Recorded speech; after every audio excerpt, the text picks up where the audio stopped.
The Gold Mine. Been in the music game for quite some time now. I say 20 plus years. I'm A&R currently right now with Strong on IMG. Shout out to my brother Freezy, Flow, E-Class, Fatboy, y'all already know. Also, I do life insurance and investments, so anybody out there, I don't care who you get your life insurance through, find you some life insurance, man. You know what I'm saying? Because it's very important to get that life insurance. You don't want to leave your family with that burden, and anything else related to investments and healthy saving, XYZ, get at me for that too. But financial education is basically, the main focus point, being able to teach the things that's out there and get an education that, we was missing. You feel me? But right. Man, hey, just happy to be here, bro, and Damn right. 20 years in the game. It's just time to start seeing things come to fruition, and... Hey, if it's one thing that especially people in the music industry need to know and learn is investing, like you said, life insurance, all that type of shit, you know what I'm saying? Most def, man. You already know, man, like, I met you when I first started working with Trick Daddy. Right. You know what I'm saying? And like that was back in 05, 06. Right. Yeah. And if we would have known all this shit back then, like, we would have been, like, on some other shit. You Differently. Feel me? Like, for real, man. I'm on that music shit regardless, but, like... Right. The shit that we know now, I wish we would have knew... I wish you would have been talking about this shit all the way back then. Hey, man, you know what? I wish I had somebody talk to me about it. I did have one homeboy, though, right? My homeboy, 20. He was, like, the only one that ever talked to me about obtaining a license. You know what I'm saying? Mm-hmm. And at the time, he was always talking to me about, real estate. Man, Fatboy, man, you could go get your real estate license right now. Mm-hmm. You don't have to go to school for a long time. I just ride around and listen to the course.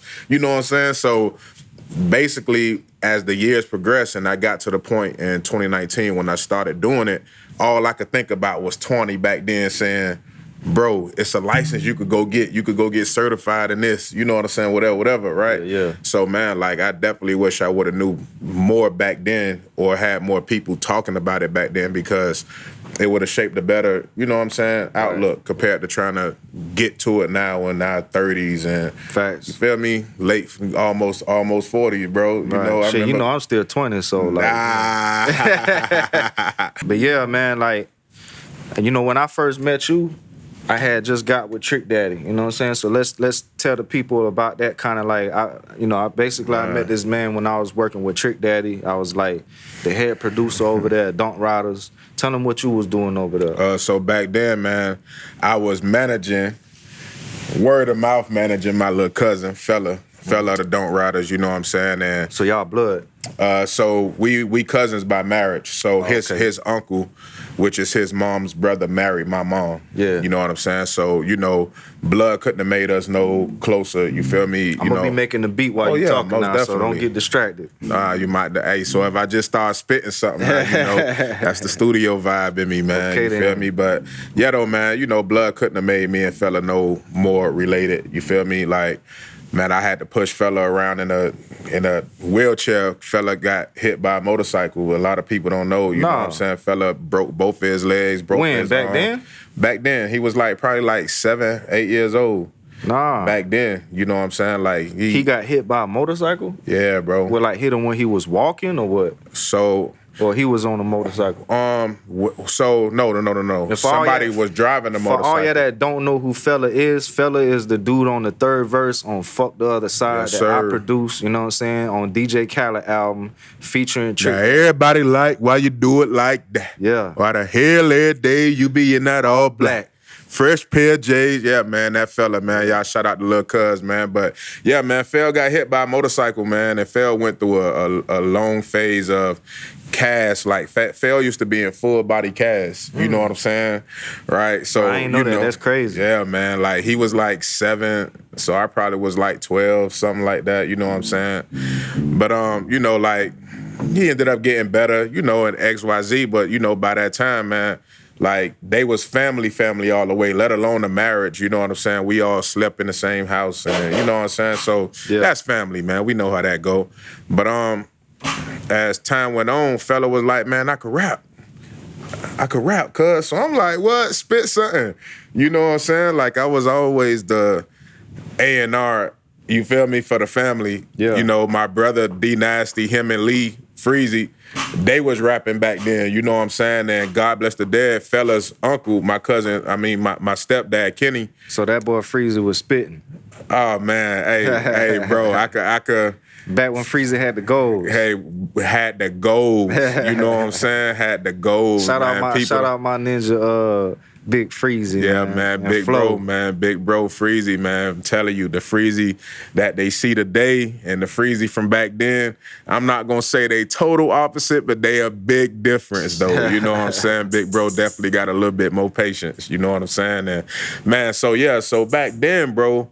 I was always listening to everybody who could rap because, like I was saying, my stepdad, he had the DJ set. Yeah. You feel me? So when it came to music, like, bro, I used to have to go through records to find a record. You know what I'm saying? Bins of records. You know what I'm saying? Like pulling out the real 45. I can definitely relate. Hey, it wasn't all this just click on it and you know what I'm saying? That's back when I was sampling beats straight from the record player, bitch. Oh, man. Hey, bro. So we came from a far time, man. But, yeah, so, fella, cuz I could rap. So it'd be like, man, spit it. So, back then, man, fella, mom, his brother, everybody, but the world for the most part was big Tupac fans, you know what I'm saying? Mm-hmm. But my auntie Tiny, man, she was a real Tupac fan. Like, when I tell you, real, bro, man, my auntie Tiny would be going through something with his fella mama, you know what I'm saying? And, bro, when she get to the car to turn on her music, boy, it's something Tupac. I ain't gonna lie, he always reminded me of Pac.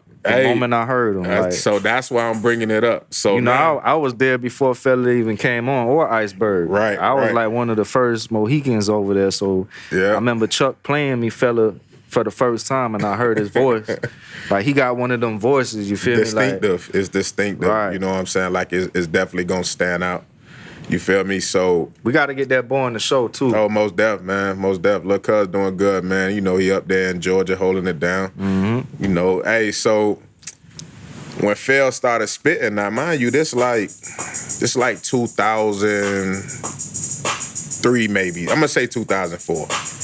I'm gonna just say 2004, but it probably was before that. So when he's spitting, it's like, cuz you snapping, but you sound like Tupac. I'm saying it, but I'm hearing him because I know his voice. His voice is really deep like that. Right. And then, of course, he influenced by Pac in some kind of way. That's all his, that's what he grew up on. So I understood it, but it was like getting everybody else to feel it, right? He kind of remind me of a dude that was with Disturbing the Peace, too. I-20 or whatever his name was. Oh, yeah. Am I saying his name right? I think it is. I-20. It was something like that, but dude had a deep-ass voice, distinct voices, man. So fella got one of them raspy, deep, distinct voices, you know what I'm saying? And, it was a plus for him, but it was still just getting him out of the rhythm of the Tupacs. You know what I'm saying? Because he from the back blues. And I'm talking about the back blues is still up right now. You know what I'm saying? And that's Opalaka, right? That's Opalaka. Okay, then. For all y'all that don't know, that's Opalaka, baby. Yeah, the back blues is definitely still up, but I'm not from the back blues, but I understand eras, and the back blues just definitely had eras of people. Fella them grew up in back blues when them dudes was in the back blues. You know what I'm saying? Mm-hmm. Shout out to them dudes. They know who they is. You know what I'm saying? And fella had a story to tell, because he seen it. He seen it every day. They don't take the garbage to the dumpster. They just throw it over the balcony. You know what I'm saying? It was real. So just trying to get him to tell his story and not everybody just hearing that he sound like Pop was a big issue. You know what I'm saying? It was a big issue, but look, cuz kept going. You know what I'm saying? He couldn't help it. He couldn't help it at the end of the day. So, that was back then, managing fella, and that's how we ended up, bumping into Trick because of my brother Box. You know what I'm saying? Oh, man, that's my dog, man. Yeah, Shout out my dog, Box, man. I seen Box out there in Duval with Trick. Yeah. They still kicking. They still kicking. I miss my dog, man. Shout out my dog, Box, man. Yeah, man. That's my second family over there, man. Yeah. Them boys raised me, man. I was a jit over there hanging out with Trick and them until the age of 23, 24.